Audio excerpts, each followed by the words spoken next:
देखिए यहाँ पे क्या है, इससे पहले कुछ आप लोग कॉन्सेप्ट बता दे रहे हैं, ठीक है, चाल और दूरी पे आप लोग पढ़े होंगे पिछले क्लास में, ठीक है, फिर भी आप लोग कॉन्सेप्ट कुछ बता दे रहे हैं। देखिए यहाँ पे जैसे एक फार्मूला होता है, दूरी इक्वल्स टू चाल इंटू समय, ठीक है। मतलब देखिए अगर आपको मान लीजिए कि अगर किसी पॉइंट ए से आप लोग को जाना है पॉइंट बी पे, ठीक है, पॉइंट ए से पॉइंट बी पे आप लोग को जाना है, ठीक है। देखिए तो यहाँ तक ए और बी में आप लोगों ने दूरी कितना तय की है वो कैसे निकालिएगा। उसको निकालने के लिए देखिए आप इम्पोर्टेंट है कि आप कितना स्पीड से दौड़ रहे हैं, ठीक है। मान लीजिए कि आप लोग x किलोमीटर पर घंटा से आप लोग क्या कीजिए दौड़ रहे हैं, ठीक है। और आपको यहाँ तक जाने में, ए से बी तक जाने में कितना समय लगा, मान लीजिए यहाँ पे t समय लगा है, ठीक है। तो अगर आपका चाल और आपका समय को मल्टीप्लाई अगर हम कर दें तो जो मल्टीप्लाई करने पर जो आपका जो मल्टीप्लाई करने पर जो आएगा वो उतना दूरी आप तय किए हैं, ठीक है। मतलब जितना चाल से आप चले हैं और कितना समय पहुँचे उन दोनों को मल्टीप्लाई कर दे तो हमारा दूरी क्या होता है, निकल जाता है। इसलिए हम यहाँ पर लिखें दूरी इक्वल्स टू चाल इंटू समय, ठीक है। कितना दूरी तय किए हैं वो डिपेंड करेगा कि आप किस स्पीड से चल रहे थे और कितना समय में आपने दूरी तय किया है, ठीक है। दोनों को मल्टीप्लाई करने पे आपका वो जो है दूरी निकल जाएगा, ठीक है। समझ गए। देखिए और इसमें जो कंसेप्ट लगेगा वो एक धारा पे है। मतलब जैसे देखिए अगर मान लीजिए कि अगर आपका चाल या नाव की चाल मान लीजिए x किलोमीटर है और जो हमारा धारा है, धारा मतलब धारा का प्रवाह होता है नदी में कि धारा का प्रवाह एक अलग ही होता है, और मान लीजिए कि धारा का प्रवाह y किलोमीटर पर आवर है, ठीक है। दोनों का चाल अलग अलग है, ठीक है, सॉरी। देखिए जैसे आप लोग मान लीजिए कि अगर धारा के अनुकूल का मतलब होता है कि आप जैसे अगर धारा अगर इस दिशा में बह रही है, ठीक है, नदी की धारा जो है इस दिशा में बह रही है और आपका नाव भी अगर इस दिशा में चल रहा है तो धारा के अनुकूल चल रहा है, मतलब इसी दिशा में नाव भी जा रहा है और इसी दिशा में आप भी जा रहे हैं, तो क्या होगा आपका और नाव का जो है वो सेम हो जाएगा दिशा। अगर दिशा सेम होता है तो क्या होता है, स्पीड इंक्रीज हो जाएगा। मतलब आपका स्पीड अगर x किलोमीटर है और धारा का अगर मान लीजिए यहाँ पे y किलोमीटर पर आवर है, दोनों का क्या होगा कि जुड़ जाएगा, मतलब दोनों का स्पीड जुड़ जाएगा। तो क्या होगा, आप लोग तेज़ी से क्या कीजिए, ट्रैवल कीजिएगा, तेज़ी से आप लोग क्या कीजिएगा कि नदी को पार कीजिएगा। अगर मान लीजिए कि आपका अगर दिन खराब हो और आप नदी चल रहा है इस दिशा में, ठीक है, y किलोमीटर पर आवर से, और आपको जाना है इस दिशा में और नदी की धारा क्या इधर है, तो उस दिन तो क्या होगा आप लोग को समय ज़्यादा लगेगा और यहाँ पर नदी आपको इधर धकेलना चाहेगी, आप लोग क्या कीजिए कि इधर तैरना चाहिएगा। तो क्या होगा उसमें आपका स्पीड कमेगा। तो क्या होगा इसमें आपके स्पीड कमेगा, यहाँ पर विरोध करेगा कौन सा, धारा का स्पीड। तो क्या होगा इसमें घट जाएगा ना आपका स्पीड, x माइनस धारा का स्पीड क्या घट जाएगा, तो इतना किलोमीटर से आप लोग हो जाएगा। तो इसको बोलते हैं प्रतिकूल, धारा के प्रतिकूल आप लोग चल रहे हैं, ठीक है। ये क्या हो गया, अनुकूल हो गया। समझा कि प्रतिकूल अनुकूल क्या होता है, इसमें इतना ही कंसेप्ट सीखना था, ठीक है। चलिए आप क्वेश्चन को देखते हैं, उस पर और भी कंसेप्ट होगा तो सीखने की कोशिश करेंगे, ठीक है।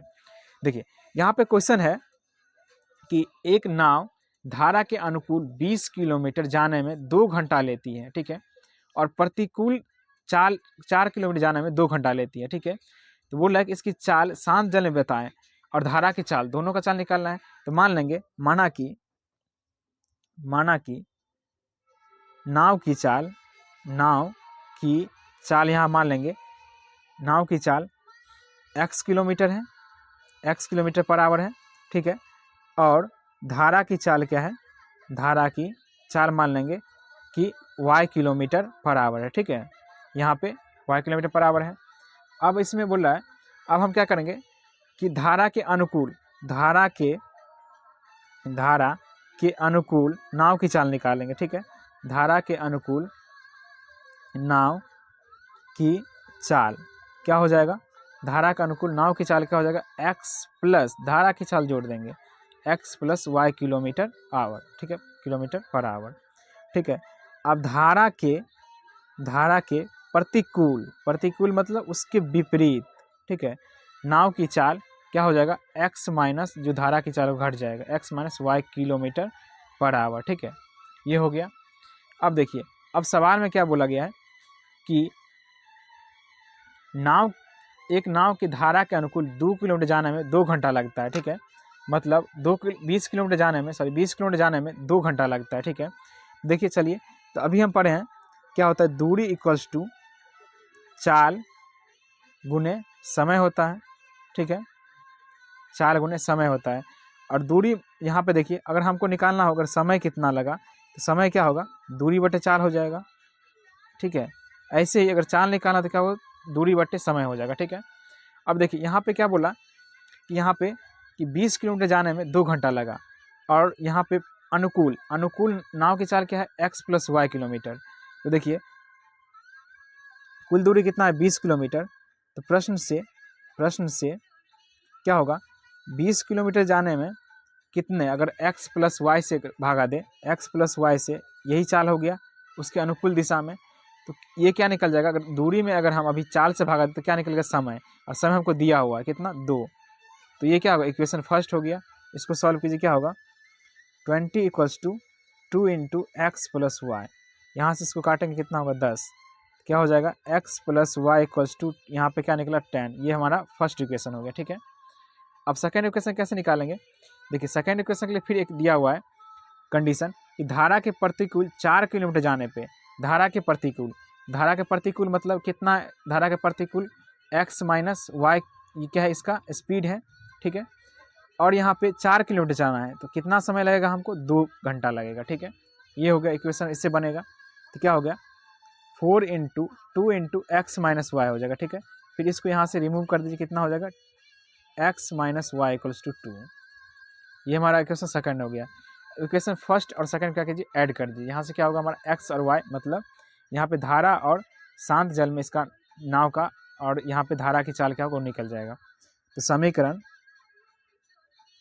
फर्स्ट तथा सेकंड से क्या हो गया, x + y = 10, x - y = 2, ठीक है।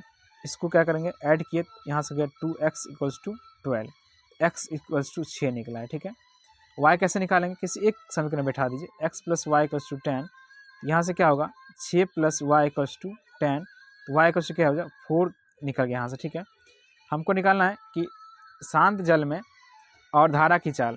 तो शांत जल किसको माने थे, मतलब x को, तो नाव की चाल क्या हो जाएगा, शांत जल में नाव की चाल क्या हो जाएगा, कितना x है, 6 किलोमीटर/आवर निकला, ठीक है।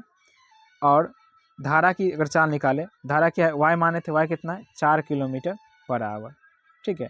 ये दोनों निकल गया, ठीक है। आप लोग समझे कैसे बनाए हैं, अगर नहीं समझ आया तो फिर भी आप लोग एक बार वीडियो को रिपीट करके देख लीजिए, ठीक है। आप लोग को कॉन्सेप्ट क्लियर हो जाएगा, ठीक है।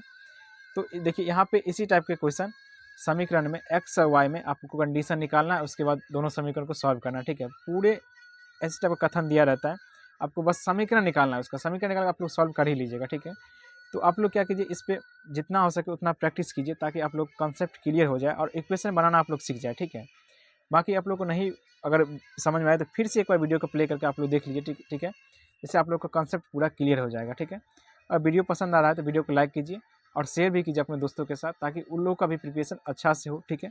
अगर चैनल पर नए हैं चैनल को सब्सक्राइब कर लीजिए, ताकि हम आप लोग का ये बेस्ट मटेरियल जो है क्लास 10th का, वो आप लोग को हम प्रोवाइड कर पाएँ, क्योंकि आप लोग के पास टाइम बहुत कम है। तो इसी में आप लोग को रिवीजन भी करना है, और जो नहीं पढ़े हैं तो पूरा कॉन्सेप्ट के साथ क्लियर भी करना है, ठीक है। अब देखिए अगला जो हमारा वीडियो होगा वो ग्राफ पे होगा, ठीक है। हम लोग क्या करेंगे, ग्राफ पे जो है क्वेश्चन बहुत सारा आता है, तो ग्राफ्स मेथड से कैसे हम x और y का वैल्यू निकालते हैं, ठीक है, वो निकालना हम सिखाएंगे। तो जो नेक्स्ट वीडियो है उसको देखना इंपॉर्टेंट ही है, ठीक है, क्योंकि